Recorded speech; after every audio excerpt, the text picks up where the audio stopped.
పైన పవన్ పాదయాత్ర చేసి కూడా గెలిచాడు. ముఖ్యంగా చెప్పాలంటే అదొక ఇంపార్ట్. ముందు పవన్ గెలవటమే అక్కడ మెజార్టీ కనపడుతుంది. అది మనలో ఒక ముందుకు వచ్చాడు. మన చిన్నోడైనా వాళ్ళ అన్నదమ్ముల్లో ఎవరు నిలబడకపోయినా ఇతను సాధించాడు ఓ రకంగా చెప్పాలంటే. అదొకటి. రాజకీయంలోకే వచ్చాడు కానీ వాడు సినిమా తీస్తేనే 3 కోట్లు వస్తాయి. అది కూడా వదులుకొని ప్రజల కోసం వచ్చాడు. ఇవాళ వచ్చాడంటే అతను అన్నది సాధించాలి, సాధించి చూపించాలి. ఇవాళ ప్రజల్ని నాశనం చేసేసాడు, పతనం చేశాడు జగనం. అన్ని రేట్లు పెంచేశాడు. ఒకటి కాదు, ఒకటి చెప్పాలంటే రౌడీయిజం కూడా ఎక్కువే. బందరు బీభత్సంగా ఉంది ఇవాళ మాకు. ఇవాళ బందరు కానీ గుడివాడ కానీ బీభత్సంగా ఉంది. అది ఒకవేళ పారిపోవటం కూడా జరిగింది. అది మీకు తెలిసే ఉంటుంది. ఇది రాని పులులు వచ్చినాయి ఇవాళ. బెజవాడ గడ్డ మీద పుట్టాడు రంగా, తర్వాత వీళ్ళిద్దరే వచ్చారు. నేను చెప్పాలంటే పవన్ లోకేష్ వచ్చారు అంతే. రంగా తర్వాత ఇవాళ వచ్చింది ఈయనే. నేను చెప్పాలంటే మాది విజయవాడే, మా అమ్మగారిది. అందుకనే వాళ్ళంటే ఒక అన్నది చేస్తాడు. దోచుకునే వ్యక్తులు కాదు. సగం ప్రజలను దోచుకొని రాష్ట్రాలను దోచుకొని తినే సొమ్ము వాళ్ళు కాదు వాళ్ళు.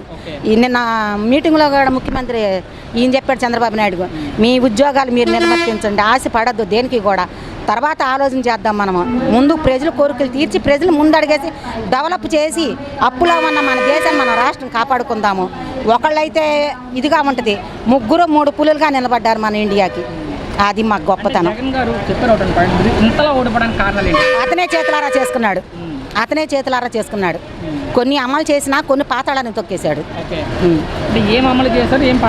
ఆడవాళ్ళకి ఏం చేశాడు? ఇవ్వటమని, అవి ఇచ్చామని, ఎందుకు ఇచ్చాడు? దేనికి ఇచ్చాడు? మేము ఇమ్మని అడగలేదు కదా ప్రజలు ఎవరను. మేము ఇస్తే నీకు వేస్తాం, నువ్వు గెలుస్తావు అనలేదు కాయాలా? నువ్వే ఇచ్చుకున్నావు, అప్పు చేసేసావు. ఆ అప్పులో కొంత నువ్వు దోసుకున్నావు నీ ప్రజలకి.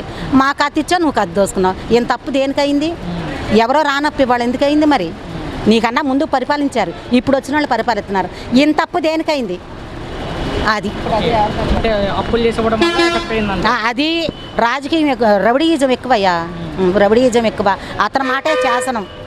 అందరినీ తొక్కేయాలి. రెండోసారి కూడా నేనే అడిగేయాలంటాడు. ఒక అవకాశం ఏడితే చాలు.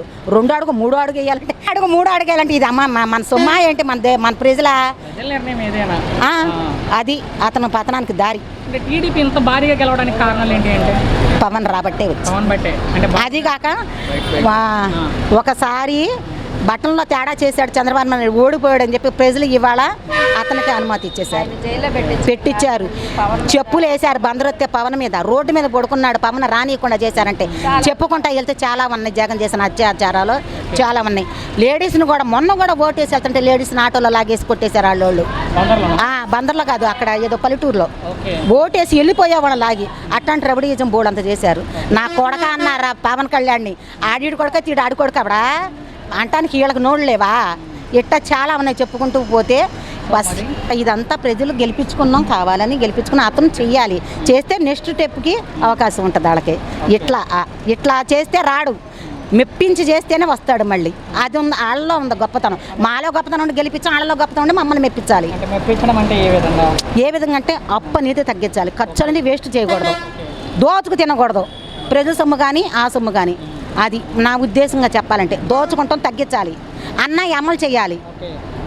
మళ్ళీ రావడానికి మీకు అవకాశం ఉంచుకోవాలి. మీరు ఇంతటితోటి అనిపించుకోకూడదు, శబాష్ అనిపించుకోవాలి. వచ్చినందుకు దమ్ముగా నిలబడినందుకు ముందు అడిగి వేస్తున్నారు కాబట్టి ఇంకా ముందు అడిగి వేయాలని నేను కోరుకుంటున్నా.